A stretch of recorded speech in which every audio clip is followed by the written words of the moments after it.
Blast Music247.com. We're changing the industry, one artist at a time.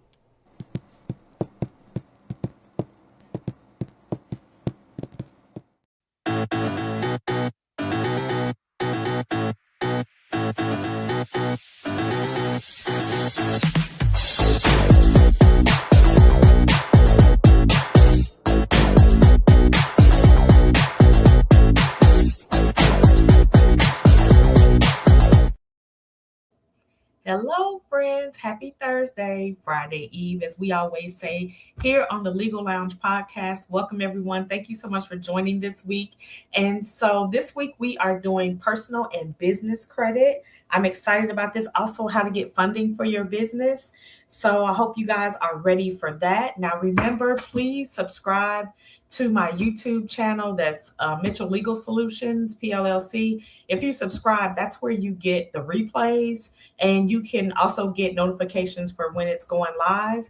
And if you guys would please like the show, that'll help with the algorithm and the numbers, so it'll appear higher in the podcast. And I don't think I have anything else. I'm Nichon Mitchell, for those of you that are new. As my title says, I am an attorney, realtor, and insurance agent. I have all those competencies so that I can be full service to my clients. So if I am your realtor and sell or buy a house with me, then I can also put your home in a trust to protect it. We can get insurance as the good foundation of your estate planning if I do your will or your trust. And so all of my clients, I have a trust relationship with them, and they trust me as their provider. And so I just have all those competencies wrapped into one. So we're going to get started. I'm going to introduce she's everything. She's my neighbor. She's my good friend. She is also, I am her client in this business that we're talking about tonight. Her name is Darlene Moore. She is the CEO of We All Rise Enterprise. And I love that because she does have the heart of bringing everyone along on the journey to better personal credit, better business credit, or just whatever you need in order to get funding. So she's been in the financial industry for over 20 years, but for the last 6 years, she has had her own business, We All Rise, and she's been helping everyone with their personal and business credit. So here she is. Welcome to Darlene. Hello. Hi, everybody. How's everybody doing? Look, all right, everybody, drop in the chat where you at, where you're coming from. Tell Darlene how you doing. Drop your questions in the comments section so that we can be working on them. She could be answering them as she goes along. And I do want y'all to know I am a client of Darlene's, as you hear her talking. And I'm just going to give the plug before she even say anything, because y'all, I just needed a lot of stuff cleaned up. And you know how old stuff creep on your credit, even stuff that maybe a family member's ends up on your credit. But the other thing I really like that no one else has done for me that Darlene is doing. So y'all know, like, I was married once before, but I got married again and changed my name. So my credit reports had all kinds of names on them, y'all. Just all kinds of names, about 20 different variations of my name. Shannon Verna Watts Shannon Mitchell, just craziness. Okay, right? So she has standardized my name across all three bureaus. And she has cleaned up old addresses and got those off and got the addresses cleaned up. Now that helps protect you against fraud, because if you got all these old addresses and all these name variations, that just gives people more opportunity to pretend like they're you. So if you can get your credit report cleaned up to where there is a standard address across all three and a standard name across all three. So say somebody they took my first married last name Shannon, which sounds like a first name, right? It is a first name. And then they took my maiden name Watts. And so I have Shannon Watts on my credit report, right? So if someone uses that, it'll bounce back on my credit report. Yes, Shannon Watts, And so to get that cleaned up, anyone else who I've had, like, hey, help me clean my credit up, they've never done that. And so what I'll tell y'all, for real, within a week of signing up with her, I started seeing movement on my credit report. This is cleaned up. That's cleaned up. Y'all shouldn't got 8 inquiries off. Y'all know inquiries take your score down. Inquiries will bring your score down a lot. I mean, it could be, Darlene will tell you number, it might be 3 to 10 points per inquiry. And so she got 8 of them off for me. And I keep getting pinged that my score is increasing. My score is increasing, and I may just now be coming up on 1 month with her. So okay, I'm gonna stop talking. Here she is. She has great information. Go ahead, Darlene. She is giving it to y'all. She's giving it to you. She is giving you accurate information. So I know you guys trust her. You are already a part of her group. You are contributing. You're coming to hear what she has to talk about. She has really good topics every week. Listen, she's bringing it to you. She's bringing food. All you guys have to do is eat. So listen, I am going to go through just credit repair in general. I'm going to give you guys some information. Some of the information you may already know, some things you may not know, but I am going to provide you guys with some information, and hopefully it's going to help and bless someone. So as Nikki, I call her, has stated, as she stated, I am the CEO of We All Rise Enterprise. My organization or my company, whatever it is that I do, I have several companies under this umbrella, but everything that we do hinges off of the same motto, which is We All Rise. My plan and my hope is to make sure that I help individuals that maybe don't have information, or maybe they need information. I help them to get established. I help them to get themselves in position to where they can build their credit.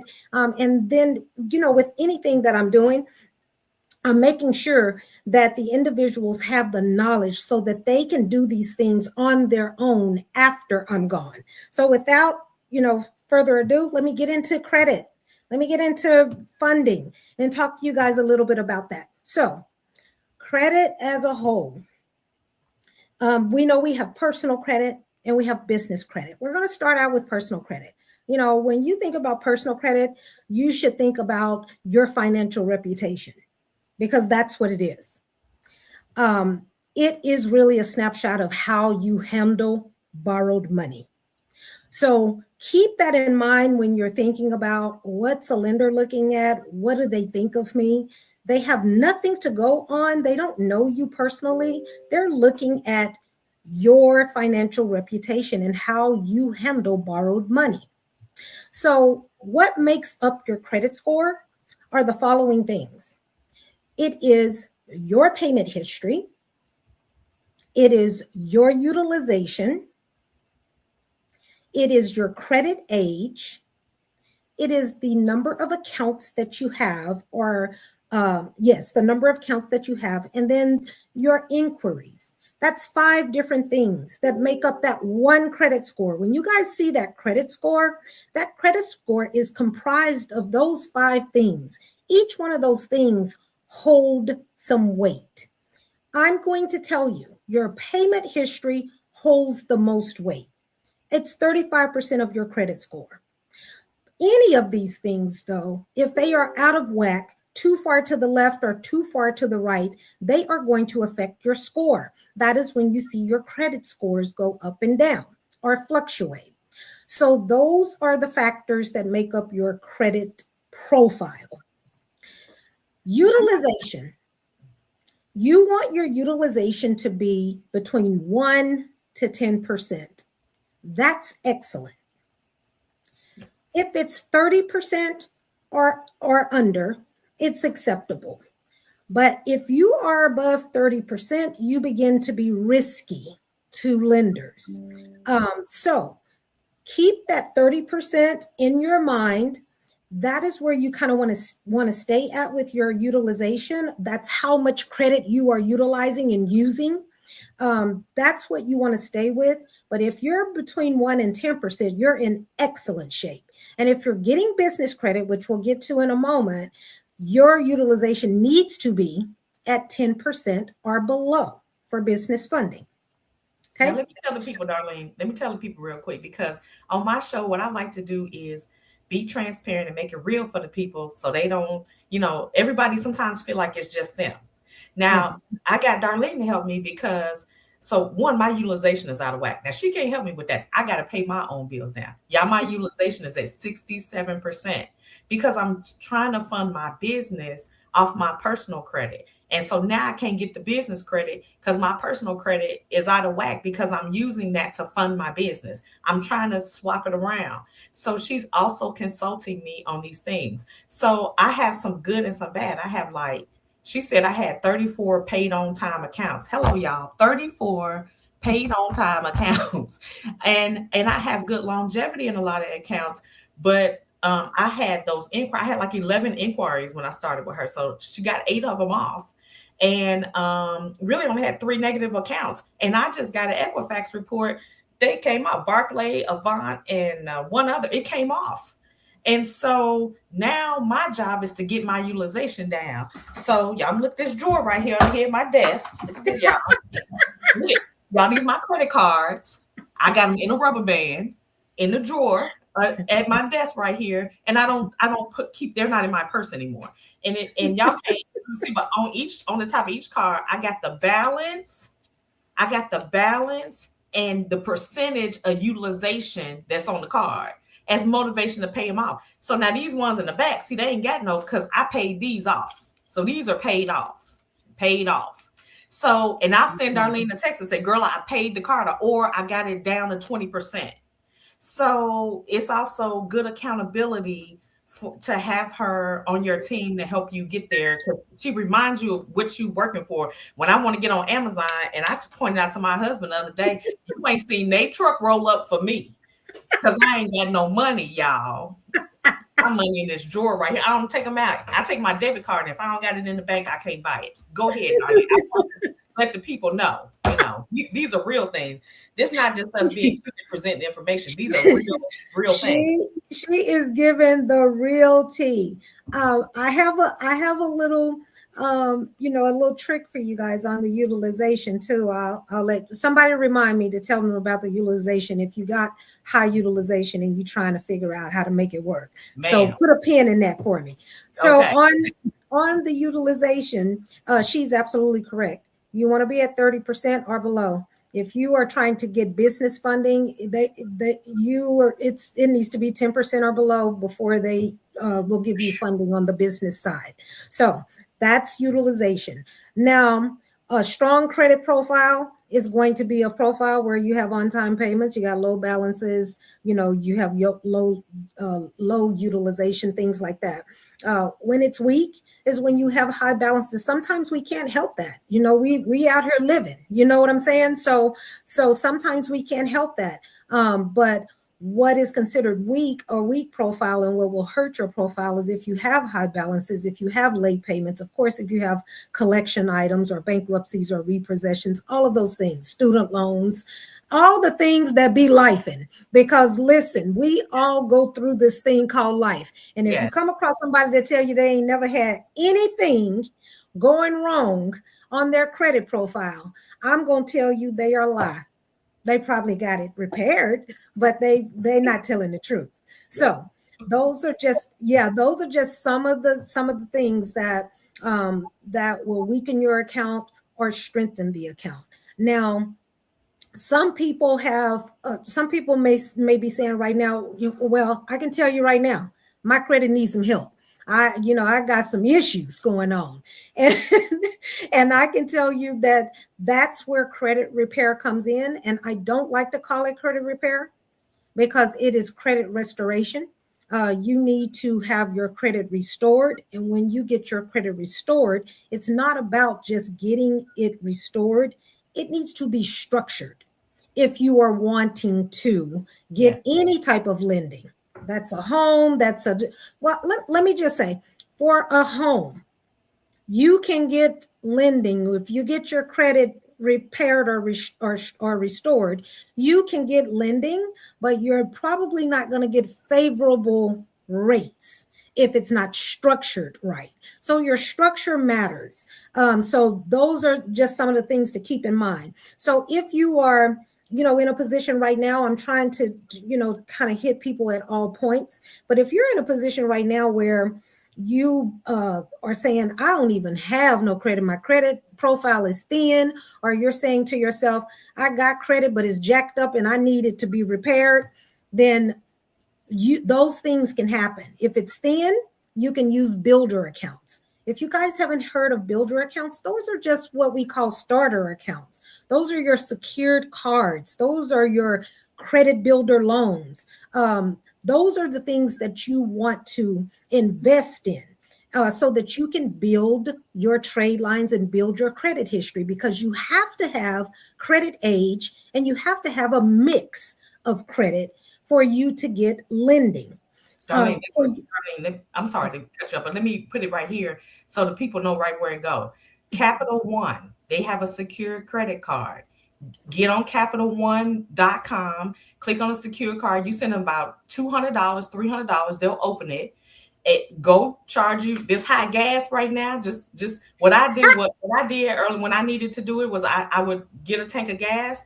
I would wait about 24, 48 hours, and on the app I'd pay it. And then just, so just get it paid. One other quick resource, and we'll try to double back on this, is because I don't want her to lose her train of thought, is a secured loan from the bank. Go to the bank, go to your local bank, take them $500 or $1,000, put it in there. They're gonna give it to you, but then just leave the money in there, use that to pay the loan back.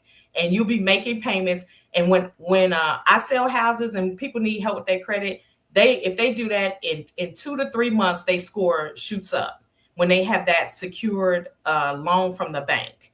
That helps their score. So there's these starter accounts she's talking about. There's several ways to get them. But like she said, you don't want to just be haphazardly out here getting them either. She will work with you and say, yeah, get this one, and then like pay these 2 things off. Don't get no more inquiries. It's a strategy. It's a structure. And even I have her, because I'm trying to get mine structured. So you need your credit report to look. The credit report you need to buy a car is different than the one to buy a house. It's different than the one to get a business loan. It's different than, it depends on what you're trying to do. How many of us know you can go and get a car with a 200 credit score? I mean, you can get, but you can't get a house with that. Now, in terms of a house, you can get a house with a pretty okay. It doesn't have to be perfect. It's just like she said about the rates. So anyway, I wanted to embed this part in here. I didn't mean break her train of thought, but I want y'all to match the action with what she's talking about. She's not just saying things in the abstract. These are real things that you can do. Go ahead, Darlene. Absolutely. I'm going to segue off of what you were just saying. The structure and the way that you go about building your credit profile is extremely important. But the types of banks that you go to, she was talking about, you can go to your local bank, but I am going to say this.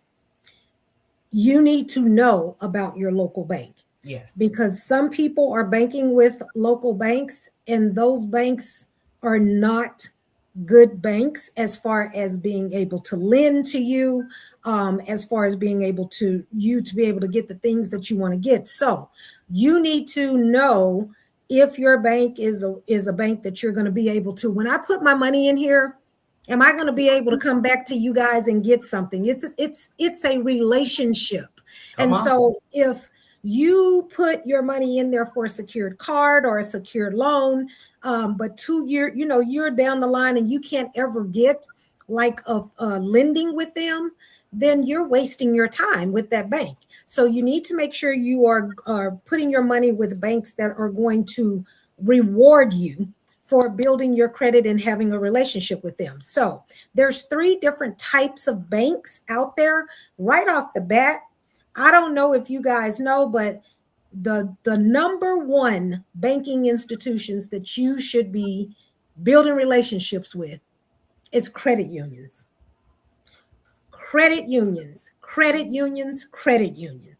The reason is credit unions give out the bag, but they do not have the stringent lending requirements that other banks have.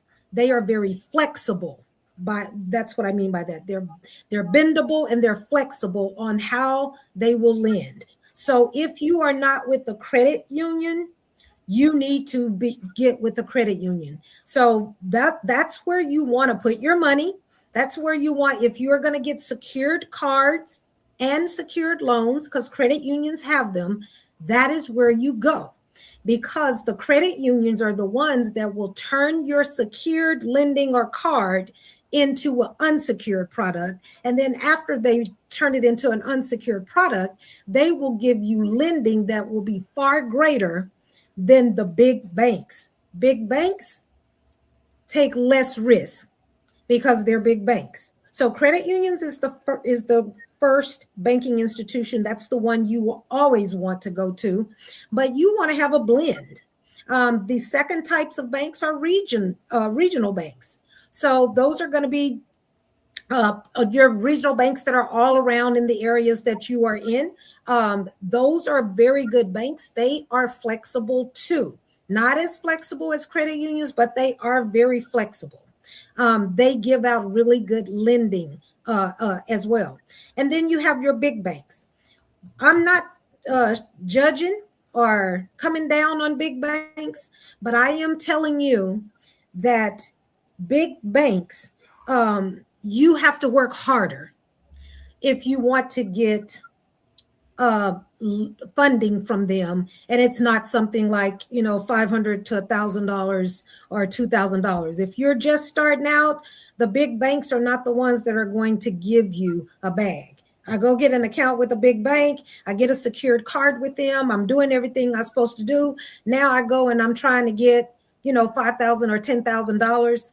You're likely not going to get that in the beginning, even though you did everything you're supposed to do, because they don't take those types of risks. They're waiting on you to build your credit profile so that they can lend you money. So those are the three types of banks that you should know about, and those are the orders in which you should be trying to build relationships with them. Very quickly, because there was two questions. The first one said, how do student loans affect your credit score? I'm gonna let you do that one real quick. I know, right? Because thank you, Uncle Joe, honey. He forgave my $232,000. There really wasn't $232,000, but the interest racked up so bad on it. So, Yes. so I'm gonna let you do that one. But let me answer real quick. Do credit unions do home loans? Absolutely, they do. And I'm going to give a shameless plug for Navy Federal Credit Union. That's who financed my house. And Navy Federal Credit Union has a wonderful product I think it's called Home Choice, where you don't have to refinance your house when the interest rate drops. You just pay a $250 fee and they drop the rate for you. Anybody who knows anything knows that is monumental, because refinancing to drop the rate, it might take you anywhere. The lowest I've seen is 36 months. It could take as much as 60 months. Y'all, that's 5 years to recoup the savings that you saved by refinancing. So Navy Federal has a great product, but yes, credit unions do home loans. I'm with Darlene. I recommend to start with a credit union. I have a very strong relationship with Navy Federal. Everything I own is at Navy Federal. And so I have some relationships with some other banks. I've done the Chase, Bank of America, blah, blah, all that. She is absolutely correct. And actually, I did get a regional bank. Shameless plug for my son. He works at Bank Plus. It's a regional bank, but that's who gave me my first business credit line of credit. It was a regional bank. So everything she said is accurate. I'm going to let you answer real quick, Darlene, on how student loans impact your credit score, because a lot of that has to do with what the balance is. Like I had $232,000 sitting on my credit report. So, honey, I was dead to the world, okay? Yes, yes. Thank you, Uncle Joe. And so people out there, I can tell you what I did to get my loans forgiven. We can talk about that, you guys, at another time. But yes, go ahead and talk about how student loans affect your credit. Real quick. So listen, student loans impact your credit in a couple of ways. Most people that have student loans, they have student loans and they are past due on them if they don't have like forbearance or deferment or something like that. So it's impacting you by being negative, and it's impacting you by it being debt. So it's impacting your score two ways: your debt to income, and it's impacting you because it's a negative item if you're not paying it on time or if you're past due on it. If you are not past due on your student loans, and your student loans are sitting there and they're just like in forbearance or deferment or something like that, and they're just sitting there, it is not really hurting you because it's not negative. Where it is going to probably have some weight is when you go to apply for something and lenders are looking at it. If you have a list of student loans, even though they see that they're in deferment, they, in their minds, at some point you got to pay these. So they're taking that into consideration when they're determining if they're going to lend to you or not. I hope that makes sense. Did it answer your question? But student loans can be removed. And shameless, I'll tell you guys about credit repair. I know Nichon has told you guys, but we'll talk about that too. So anything you want to add to that, Nichon, before just the next step to the answer is, like I said, it's a mixture of what I said and she said. It's going to depend on how much they are. Like what they were doing was saying, we're going to count 1% of the value of your student loans against your monthly debt to income.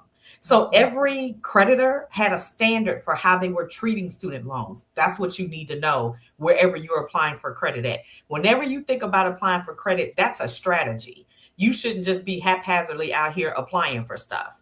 It's almost like a call, like call your lawyer, let me call my credit counselor and be like, I want to get something. And they may be like, your report ain't where it needs to be to get that or whatever. Mm-hmm. And so whatever creditor you're applying to, know what standards they have for what they're looking at.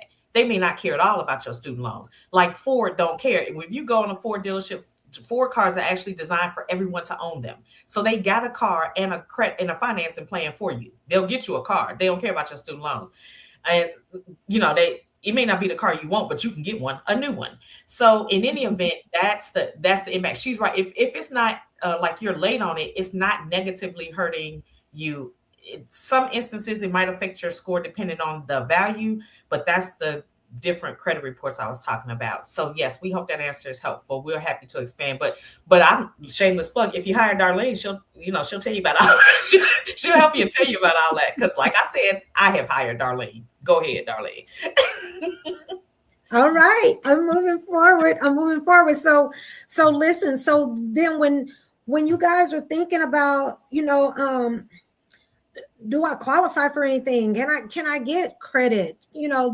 Do not, please hear me when I say this. Do not apply for things if it's going to be a hard pull right then. If you are just fishing around or if you're trying to see if I can get credit. Do not apply for things that are going to be a hard pull, meaning that when you're applying, they're going to say, we're pulling your credit report and you have to check yes to say you agree with that. The reason you don't want to do that is because it generates an inquiry, whether you are approved or not. And I'll get to this in just a few minutes, but if you have more than 2 to 3 inquiries in a 2-year time frame, because inquiries remain on your credit profile for 2 years. So if you have 2 or more, 2 to 3 is the max you want to have for 2 years. If you have more than that, it's going to affect your credit score, but it also is going to affect your ability to get lending. So what you can do instead of applying for things where you're going to get a hard pull, y'all got to do some apply for stuff where it's going to be a soft pull. So you can actually see if you could be pre-approved for something without it even affecting your credit score. It's never going to show up. It's not an inquiry. Okay. So don't apply blind. Pre-qualify yourself first. And I'm going to tell you guys about some soft pull places so that you guys can utilize those if you want to see if you can get funding or lending for something. Okay. So I'll give you some of those. Let me tell. Go The ahead. question said, what's the difference between a hard pull and a soft pull? So a hard pull means that that creditor is pulling your credit report to see if they're going to give you lending, but that inquiry, that hard pull shows up on your credit profile. It shows as an inquiry, meaning that creditor inquired. So what that does is that tells the whole world, anybody that pulls your credit, anybody that's considering to give you any type of lending, it tells the whole world who you've tried to get credit with. And the one thing that banks do not like, they do not like a thirsty individual that is looking for funding. And it seems crazy, but it's the truth. They want to lend money to people that ask for it but don't need it. So you have to make your credit profile look as if you don't need it, even when you do. So that's what a hard pull is. A soft pull is when you have lenders. There are lots of lenders out there that do soft pulls first, meaning you go and you put in your information to see if you can get a certain amount of money or a car or whatever it is. And they say, no, this will be no harm to your credit profile. That is going to be a soft pull. They are going to be pulling, but it's behind the scenes so that they can see what your credit profile looks like from behind the scenes and to determine if you are going to be pre-approved for that product. Now, when they get ready, if you continue on through the process and you say, yes, I want to accept that offer. If they say you're pre-approved and then you say, yes, I want that $15,000, then they will do the actual hard pull. But the soft pull lets you know what your chances are. More than likely, if you get pre-approved on a soft pull, that is an 80 to 90% chance that you are going to be approved. It might not be for the exact amount, but it will be for something. So does that make sense? Yes, and can I add to that, that is this true, Darlene? Is it that the soft pull is really they see your score and maybe some identifying information?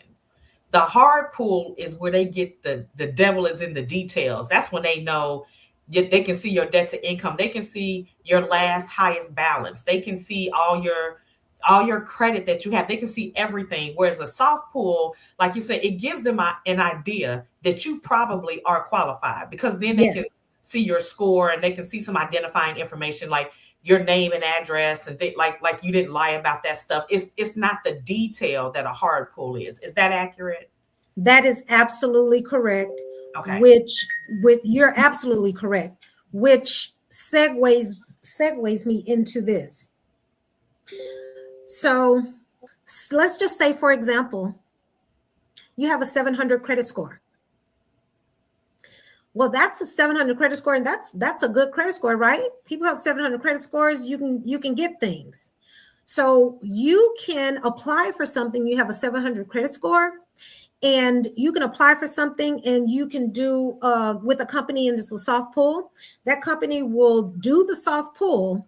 What they're going to see is your credit score, and they are going to see a mixture of what you have going on your credit profile. It's like a silhouette. They can't dig into the details, but that 700 credit score is telling them something, right? It's telling them that this person's more than likely has on-time payments. This person more than likely has utilization that may not be completely out of, high. This person is not likely going to have 10 inquiries. It's a guessing game for them because of your score. Now, they do have to go and pull. When they give you that pre-approval, they will pull, and your credit score is going to more than likely align with what their banking algorithm underwriting requirements are, meaning what they look for. More than likely, it's going to align with that, which is why you are typically going to get approved if you're pre-approved for something. So do those pre-approvals, do those soft pulls. They're not going to hurt you. You can do them all day long. You can do soft pulls all day long, see if you're approved for something, pre-approved for something, and then you can pick and choose on the ones that you're like, okay, I really think I want this or I want this one. And then you can go ahead and agree for them to pull your credit so that they can look under the hood now and look at all the pieces and determine if they're going to be able to lend you something. So when they do lend, just be cognizant of the fact that they may not, once they go under the hood, they might say, oh my gosh, they had a great credit score, but this person only has credit cards. They don't have a mortgage. They only have credit cards. They don't have any installment loans. Your credit profile is best when you have a credit mix. That's what I was talking about when I said a mixture of accounts. But just because you don't mean that you don't get approved, but that may cause that lender to not give you the 10,000 you were asking for and maybe say we're going to do 7,000. Yes, and can I confirm that closed accounts have no impact on your credit, but it's best to remove them off your report, right? So closed. Yeah, go ahead. Mm-hmm. So that's true. That's true and false. So closed accounts, if they are negative. So if they are a collection item, if they're negative in any type of way, a repossession, a volunteer repossession, by the way, there's no difference between the two. So, voluntarily surrender your vehicle, they're going to do the same thing. It's going to have the same impact as if they just picked it up on their own. So collections, all of those things, if it's a closed account and it's negative, it's impacting your credit, which means that when lenders pull your credit, they are able to see those closed accounts. They're closed, but they're still on your credit report, and a lender can see them. And so they're not going to lend anything to you if you have collection items or repos or anything like that on your credit profile. So it does impact you in a negative way that way. Now, it makes me a little upset because it's like a catch-22. So people say, well, if my credit, if a negative item is closed, you're telling me that it impacts my credit score. It impacts the lender. It hinders them from giving you lending. And then it is impacting your score, but in a negative and a positive way. In a positive sense, it's a closed item. It's negative, but you're still getting some points. You know that credit score you got, the one that's like a 560 or a 580 or a 680, that score, some pieces of that score is that closed account that's negative. Follow me for just a second. So then when I come along and I get that item removed, because I got to get it removed to restore your credit so that lenders will lend to you, right? So I get it removed, and then people are like, but my score went down. Yes. Your score is going to go down because you have an item that, even though it was negative, it did have some weight. Now I've removed that negative item, which you got to do. You don't have a choice if you want to get lending, get a house, get anything. So when I remove that item, your score drops, but it drops because that item has been removed. And it also drops because guess what else you've lost? Longevity on that account. You had 7 accounts. I removed a collection. Now you only got 6 accounts. So now your credit age and the amount of accounts that you have decreased. All of that plays a factor on your credit score. But don't fret, because we get all of those wiped off, and then we help you build your profile up so that you can get lending with positive ones that we talked about. The counterbalance Absolutely. is get the secured credit card or the secured loan from your local credit union. That's the counterbalance. Okay, Absolutely. we want to answer a few of the questions because everyone is Okay. anxiously doing that. So Jasmine, hey Jazzy. Jazzy asked how do you remove a closed account? And I want to give this pitch for Darlene, who has, honey, she must have some powerful software. I don't know what she's doing over there. She pushing buttons and things are happening. Okay, you can dispute it yourself. That's just a lot of work, y'all. It's a lot of back and forth. Let Darlene do that back and forth for you. It's a lot of back and forth. We out here working, trying to pay off to get our utilization down. We ain't got time to be fooling with TransUnion, Equifax, and Experian. No. So anyway, you can, if you want to do it, you dispute it. But the other thing is because Darlene has powerful software methods, she has all the language, the statutes. Okay, so back on the law side, this is the Legal Lounge podcast.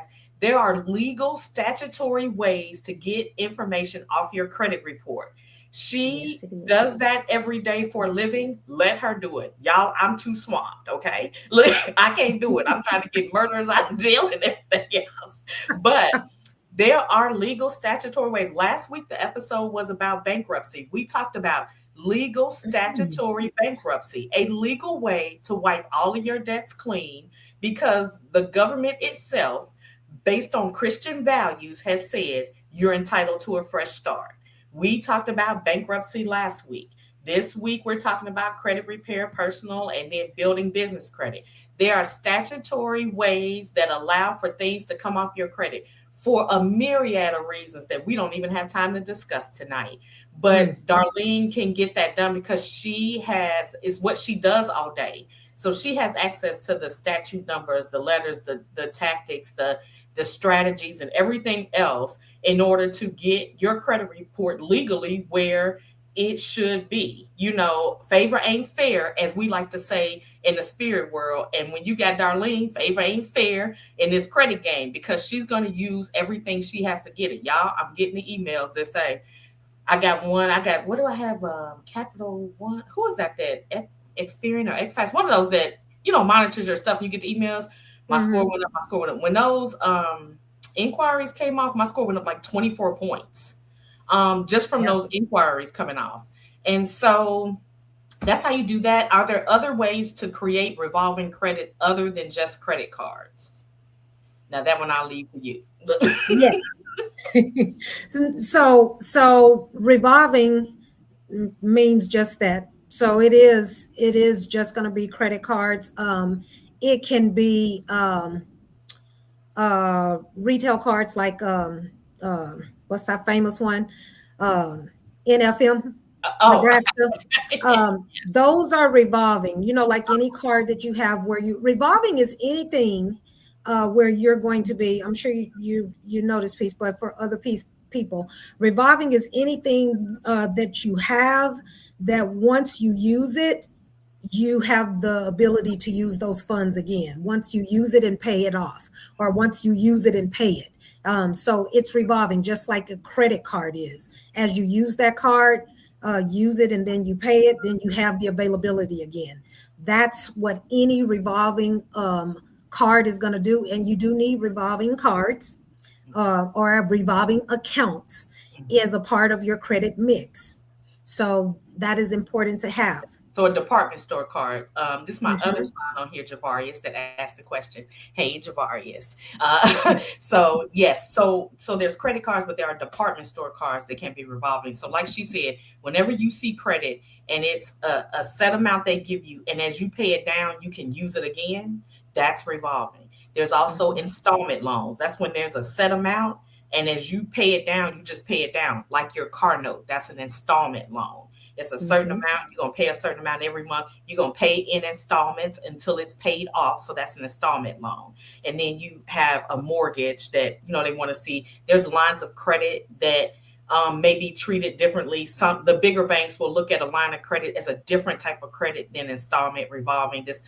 Maybe sometimes smaller banks won't look at it differently. But when she talked about a credit mix, she means mortgages, installment, revolving.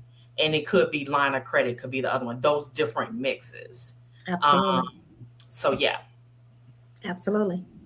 We're gonna put her what everyone that got the email communication about this, I put her website information on there. We'll put it in here as well. And so everybody knows we'll probably run 10 minutes over. It's 6:45. We haven't even gotten a business credit. So Yeah. let's let her get to business credit, and then we'll try to field more questions at the end. Go ahead, Darlene. Okay. So I'm gonna go through. So listen. So everyone knows their current credit profile. If you don't, you should get you a free credit report. You're entitled to a free credit report. And then there is a link that I have where you can get all three credit bureaus. Nichon will share that with you guys. You can sign up to get all three credit bureaus. Everyone should be knowing what's going on with their credit at all times. And you're able to sign up and get that. But your credit profile is fundable right now. You are able to get funding right now if you have the following. If you have a 680 or better credit score, if you got 100% payment history, meaning no late payments, you haven't been late, if your utilization is at 30% or below, and if it's above that, you still can get some funding. If you have between 5 to 8 accounts, individual accounts, that means like a credit card, 3 credit cards, a car loan, all those are all individual accounts. If you have 5 to 8 accounts, and then if you have 0 to 3 inquiries. So if you have those things, then you have a fundable profile. And that is what I actually do. I have to help people get their credit repaired and restored because people come to me for funding, personal funding and business funding, but most of the time I have to assist them with their credit repair before that. So let me talk. I'm going to touch on bank behavior for just a second. Please just be cognizant of the fact that your banking information is not on your credit report, but it is very important to know that things like overdrafts, negative balances, inconsistent deposits, things like that, those things will have an effect on your secondary credit reports that do look at banking institutions, but those things will also have an impact on your business credit if you're a person that's going to be getting business credit. So the personal side credit, it's tied to you. The business credit, it builds the business power for you. There is a way that both of them work together and intertwine. You will find that out, from me if you reach out to me and you're interested in credit repair or you're interested in funding. But for sake of time, I'm going to get into the business portion. So, business credit. Okay, your business reputation is separate from you. So what you do, in your business, that is going to affect how you're able to get business funding and business lending. So the differences these are the key differences. On the personal side, all the credit reporting agencies use the same exact systems. Equifax, TransUnion, and Experian. They use those systems. They're all the same systems, meaning they all use the same models. But on the business side, you have 3 different bureaus as well. Plus, you have the SBA bureau that's by itself, and they all are different systems. They all do their own thing. They all got their own rules, which is why it's so difficult for people to build business credit. When you get to the business side, you got to really know what's going on because every one of those bureaus, they don't talk to each other. They do their own thing. They're their own business. They do their own scoring system. They all go from 0 to 100 points, but they do their own individual thing. So keep that in mind. The business, on the business side, you have Paydex. That's under Duns and Braz. you have Experian Business, and then you have Equifax Business. Those are the three bureaus that are used on the business side.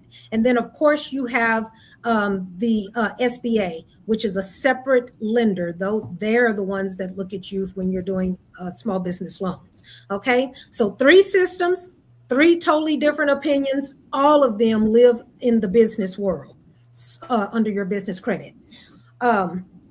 What builds your business credit is your payment history.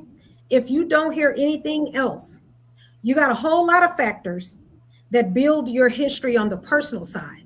But when it comes to the business side, the main thing they look at is your payment history. So that is extremely important. If you mess up your payment history, your business side is going to suffer. It is very difficult to get any lending, and if you have late payments or you mess up your you get defaulted or things like that. I really hate to say this, but you typically have to get a whole new business because it is difficult to get a business back on track because payment history is the number one thing they look at. Now they look at accounts that are reporting as well, and they look at the time that you've been in business. So those are the three things that they look at on the business side. The thing that people make the biggest mistake about on the business side is they think that all accounts report on the business side. So when you go out and get business credit, you're thinking, hey, I got this business credit, I done got all of this stuff, and you think you shucking and jiving. And so you're thinking, when I get ready to get some real business lending, it should be a go. I'm paying all my business credit on time. You need to watch your stuff, which is why you need to have NAV. If you do not have it, the link is going to be in the description. If you have a business, NAV is the one that you go to. They house all your information for you to see what's going on your bureaus, on the business side. Because I am here to tell you, not all businesses report business credit. As a matter of fact, a lot of them do not. It kind of sucks because you got all of this good stuff you're doing on the business side, but don't nobody know about it but you and the person that you got that business contract with. And that was my problem. That was my problem. Yes. Was it? Oh my gosh, yes. And that was my problem. And you all, I do have nav.com. She's telling you about it. We're going to post the link for that too. I do have nav, and we'll talk about next week. I'm going to do how to start a small business and different business entities. We're going to talk about that thing she just said about she's like I even started a fresh business. I have a holding company now, but I bought me a shelf company. That's a company that's been sitting on the shelf for a few years. It's aged for you already. And so the day you buy it, it's ready for business credit because you're buying it at 3 years old, and they make it. There's some states with laws that make it look like you were always the original owner, Colorado and Wyoming, to name two of them. So just to tell you, she's giving you good stuff on that, on the whole. The payment history of the business is important. One other thing about that, I was fooled by Capital One. I got a Capital One Spark card for one of my businesses, and I thought I had a business card, and it was reporting to my personal credit. So make sure so my card, it says Spark Business, and my business name is on it, but it's actually reporting to my personal credit. Pay attention to that. Sorry, Darlene. Go ahead. Get back on. No, those are all very good points. That it's true. So don't make the mistake of thinking that just because you have business credit that it is reporting. That is the reason why you need to have nav.com. You need to have it so you know what's reporting, so that you can reach out to those creditors if it's not reporting. A lot of them will tell you, then they'll be like, we don't report. And then you have just got business credit with somebody that nobody's ever going to know about it but you and them. So if nothing is reporting, then guess what? Nothing is building. If nothing's reporting, you got this business that you're doing great, you're being responsible in, but nothing is building because nobody knows about your credit history on the business side. So timelines for business credit. So it takes 30 to 90 days for your score to even start doing anything. The difference between personal and business profile credit scores is, on the personal side, you got some kind of score just for having name, your personal information, your name, your address, and that kind of stuff. You got a score. On the business side, everybody starts out at this. Yep. 0. Yep. And the scores only go up to 100. So you start out at 0, and it takes you 30 to 60 days to even start getting any type of traction with a score. It takes you about 3 to 6 months to even become fundable. And then when you do, you're going to be likely fundable with things like secured cards or vendor cards through on the business side. So at about the 6 month to 12 month time frame, you start to have a moderate business profile if you are with some lenders that actually report. And then you can start getting some business lending. So business credit is slow. You got to have some patience with it. It is on the slow side. I have a way around that, but it's on the slow side. So your funding stages is going to be vendors. It's going to be store cards. It's going to be business cards. It's going to be lines of credit. Those are your funding stages on the business side. You already know about the relationships. I told you guys about that. Credit unions, regional banks, and then the big banks. Let me tell them about Operation Hope real quick. Operation Hope is an organization started by John Bryant Hope. You all look him up and look up Operation Hope. It's operationhope.org. We'll put it in the chat. But look, I'm not sure if he's still doing it, but he had a mission to help 1 million Black businesses with grants. And he gives you free business coaches. I had one. They tell you how to do your business plan, how to get ready for funding. You get a real business coach. And and they stick with you and they help you. It's a plethora of resources on his operationhope.org for business funding. And the other thing is, if you go through his program and you finish it all the way through, if you go to the bank and can't get a loan, he will put his own statement up for you, for his business, for you to get a loan. Now watch this. If you look him up, he is maybe the first or second richest Black man in terms of a small business. And he owns like rental properties all over the country. He is huge. He is an expert. He has a book out. We have the book. Literacy, something like financial literacy. It's not financial literacy because that's Dave Ramsey, but it's in that vein. But he has a book out that's worth getting, and he has Operation Hope. Look him up.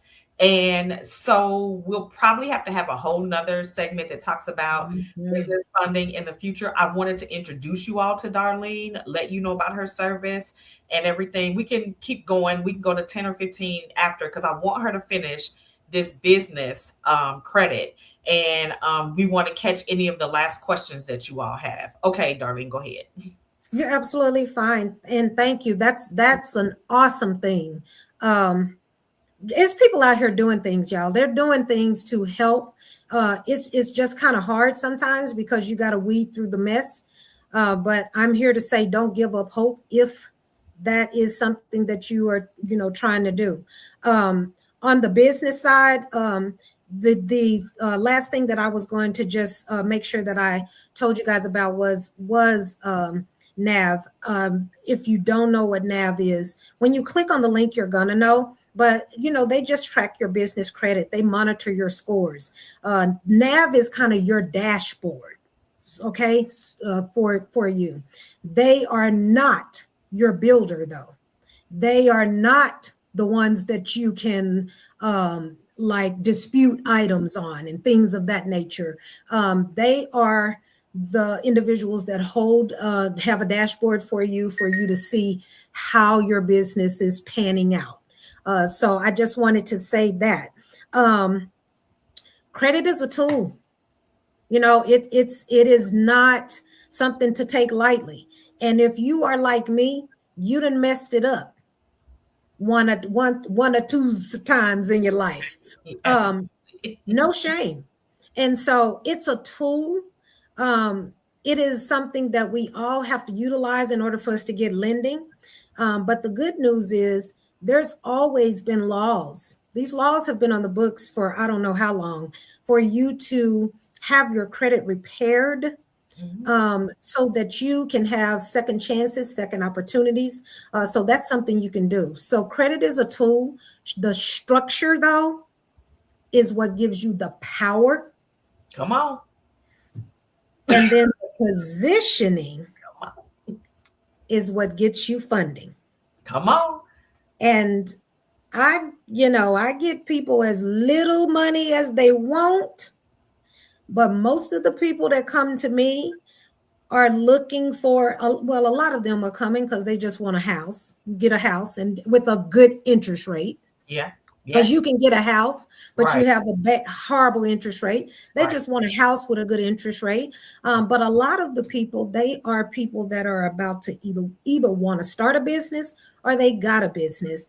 And they're like, I can't use my own money. That's the problem we all make.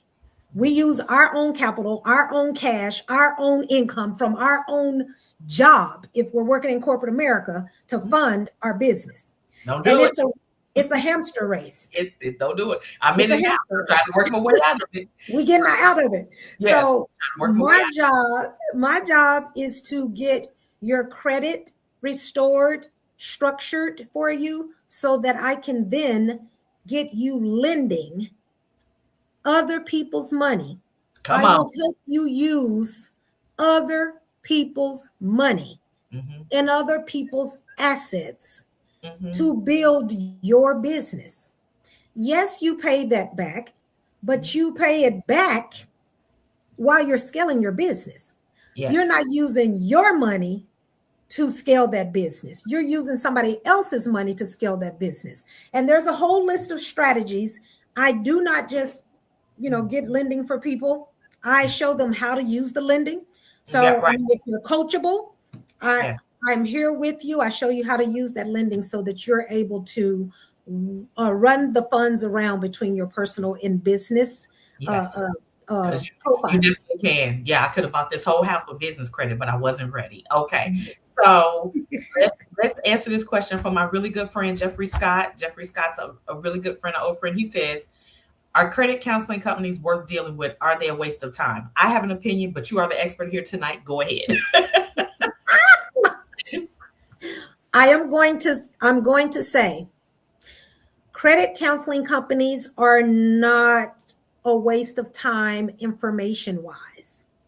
You can get a lot of valuable information from credit counseling companies. Here's what is not good about them. They do not tell you things that you don't already know. So they are designed to, and it hasn't always been this way, but they are designed to provide counseling for you, but they are also making money. And so they are going to give you the things that you need to have, but they are also looking out for their best interest. If I'm if I'm giving it to you straight. So if you already have some knowledge, yes, credit counseling is good because then you will be proactively asking questions when you find gaps in the things that they're telling you. But if you don't know anything at all about credit and how it works, then I would say if you utilize them, just be prepared to always ask why. Always ask why and ask them to explain things to you, because it can be something that you walk away from and feel like you didn't get the help or it wasn't worth it for you. And I will add this caveat. Do your homework on them. See if they're, I said this last week on the bankruptcy episode. See if they're on the Better Business Bureau site. See if there are complaints against them. Check out their fees first before you sign anything. And if anyone remembers my episode on contracts, what am I getting ready to tell my faithful listeners? Read it before you sign it. Read the contract before you sign it, because she is absolutely right with the fees. They're going to make money off the credit counseling service they give you. So how much money are they going to make though? And do you really need that credit counseling? It may be cheaper to just use Darlene because she's going to, in effect, counsel you as she fixes it. Hey, stop doing this, start doing this kind of thing. Now, some people may have the problems that are closer to bankruptcy, further away, maybe from what Darlene could do for you. But it's still, you want to check because those fees could be high. They do make money off of, and oh, and Darlene, last I knew about those kind of organizations, if you go to them, so say you go to credit counseling, you sign up and they start helping you. Remember, one thing that they do is they negotiate your balances down on your credit cards. The last I knew, those credit card companies often shut that card off. And so, because they're like, hey, if you need credit counseling and we got to negotiate and bring your balance down, then you can't have access to the card anymore. They're either going to totally shut that card down or they're going to reduce your credit limit down to what they negotiated the card down to. So if you had a $10,000 limit and the credit counseling people came in and said, hey, they can only pay back 4, they'll reduce your limit down to 4. They're not going to leave you at the 10, or they're going to cut that card off all the way. So make sure you understand the implications and consequences of entering into credit counseling, because a lot of creditors will then not do business with you. And there may be a better way. So before you sign that, do something like sign up to talk with Darlene, or maybe, talk with a bankruptcy attorney. Just figure out all the answers to get the best way, because some people problems are further along than maybe what Darlene could do. And I just want to give y'all a full breadth of, kind of what you should look into. And if go ahead, Darlene, I'll look for other questions to see if they're in here for us to answer. Go ahead. Yeah, you are so right. Just piggybacking off of Nichon. So I didn't want to say it because I don't ever like to bash any company or anything unless they are just faulty. They are doing legal work. But let me just say this to you. Consider this. So with those credit counseling companies, if you sign up with them, they do negotiate. So here's the thing. If you're signing up with them because you're just saying, oh my God, it's just so much stuff, I just can't, I just can't do it. And I don't want to even apply or get anything. I'm not looking to get anything for like the next year and a half.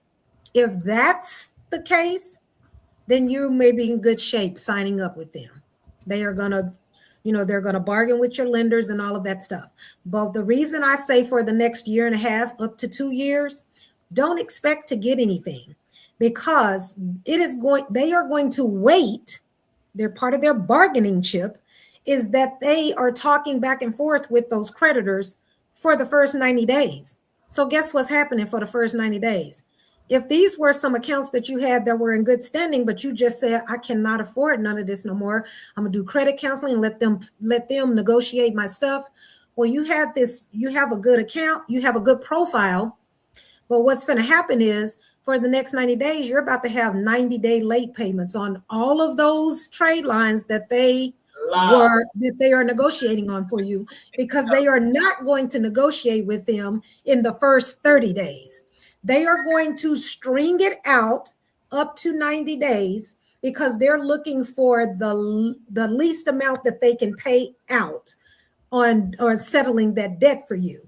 And a creditor is not going to accept like, oh, I'll let you pay, $100 in the first 15 to 30 days. A creditor is going to go back and forth with them. So it's going to be 90 days before any settling starts to happen. That's what I'm trying to say. So you're now going to have all of these 90-day late payments on your credit profile. And then the settling starts to happen. And then as the settling starts to happen, those people start getting paid off. That's a process, people. While that's happening, this stuff's still sitting on your credit.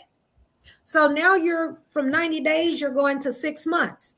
It is going to be a year or longer before you can then get like refinance on your house or get a house for the first time or get a car, because before your credit is fixed with them, it's going to be shot. Does that make sense? Absolutely. This is what I want to say. Like anything else I say on the Legal Lounge podcast, and I encourage people, do things before you need it. Be proactive with this. Like she said, we all out here lifing. Gas is over $4 a gallon. Jesus, we all need some help. But get to Darlene before you really need her, before you under the gun, like me. Like, I'm like, okay, all these years I've been funding my business off of my own personal stuff. And I should have really gotten serious about seeking business credit a lot earlier than what I've done. So I would encourage you. So Darlene, two things. Do you have a phone number that people can take down, or do you just have the website? Yes. So let me give you guys my business phone number, and you will, if you go through my website, it gives you an opportunity to book Yes. a consult with me. Yes. So you can do that. It is a free consult. You do have to get the credit monitoring service, those 3 credit repair agencies, and I think it's like $29 or something. You have to have that because I will have that. I'll have you in my software system on the day that we're on our call. I will have your credit pulled into my software system. I'll be telling you exactly what's wrong with it. So that's something you could do. But my number is 817-775 6101. Okay, I'm gonna put it in. We or the producer will put it in there. Okay, and then once again the site, and it's We All Rise Enterprise. We All Rise Enterprise. Yes. Okay. All right. weallriseenterprise.com/funding. But yes, so get on there and book. That was, initially, I know just Darlene just because she's my neighbor actually. And so I know her from the community, but and actually I had got referred to someone else for this whole credit repair thing. Y'all, when I tell y'all zero got done. I had to let that process clear itself up because you can't have all these people pinging the credit bureau about your credit report. It looks funny. So I had to let that clear up before I could even get Darlene. When I tell you I wish I'd had her first, because I wasted a lot of time with somebody who absolutely did nothing. And when I started, I was getting stuff, like I said, really in definitely the first 10 days. It's just been a month and a lot has happened. And just the support and just being able to talk to her about everything I need, but the strategy that I need too. She's going to ask you, what are you trying to do? That's when you say, I'm trying to buy a house. I'm trying to get business credit. Because the strategy matters. So just be ready for that. And we are so glad that you came on. We thank you all for the opportunity to present to you, talk to you about personal credit and business credit. All of the contact information should be here, but reach out to me if someone is missing any of the information. We thank you so much. And the Legal Lounge next week is going to talk about how to start a small business, the different type of business entities, LLCs, S Corps, C Corps, how to operate as a sole proprietor and do it in the best way that protects your assets. Because really, if you're operating as a sole proprietor, you out here, as they say, naked and afraid, because you got your personal assets subject to a lawsuit. If you're out here operating as a sole proprietor, there's a way that you can go ahead and become an LLC in any state. And the purpose of becoming an LLC is to protect your personal assets. You do not want to have bought a house or whatever it is, the things that you have, and it be subject to a lawsuit because you made some mistake. Or watch this, you're alleged to have made some mistake. Just the accusation is enough to wipe you out. So we need to do that. And we'll talk about how to start a business, the legal protections, and then just some basic general things on starting a business and getting up and going. All of this, the past few weeks have gone hand in hand with the bankruptcy, the personal credit, how to start a business, different things like that. So I got my hand up. yes, I got my hand up. Go ahead. I just want to say one thing. So if Nichon has me come back, and I will come back whenever she wants me to, but if she has me come back, you guys have all of your questions. It's going to be a total Q&A. And if you guys want to do live funding, Woo! on the podcast. Come on. We will do live funding. Here is the nugget though. Come on. I charge 15%, a 15% success fee if I get you funding. But on this live funding call, when you guys come back, now you got to go tell 10 people that tell 10 people. Come but on. you guys, if you guys come back, I will come in and do live funding with you guys with a few banks. And if you get funding, the only thing you will need to do is make sure that you share that you have gotten fundings. I will walk you through your pre-approval when you get it. And I will not charge you my success fee. So you are in essence going to get funding for free. But in order for me to come back and do live funding in the room, first I have to be invited. And second, you guys have to tell 10 people and make sure that they are on the podcast, because we need to get her podcast views up. And this is a worthy cause. Okay. Thank you so much for that. All right. I love you guys. It's been another great week. I love my viewers. We'll be back next week. Everyone have a great Thursday night and a good weekend coming up.